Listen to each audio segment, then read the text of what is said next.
اون چیه؟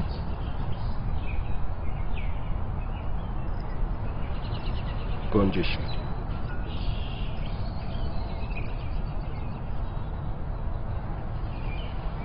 اون چیه؟ گفتم که گنجشک.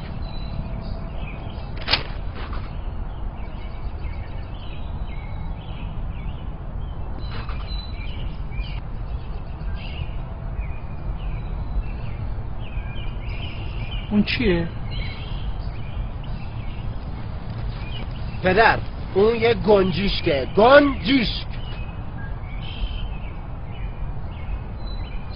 اون چیه؟ چند بار بهت بگم یه گنجشکه، چرا نمیفهمی؟ کجا میری؟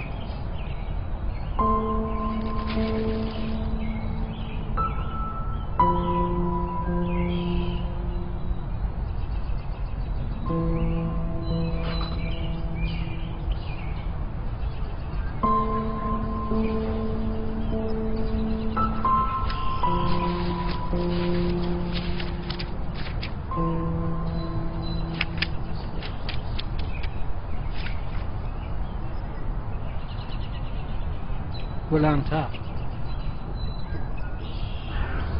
امروز پسر کوچک من که چند روز پیش 3 سالش شد همراه من در پارک نشسته بود که یک گنجشک جلوی ما نشست.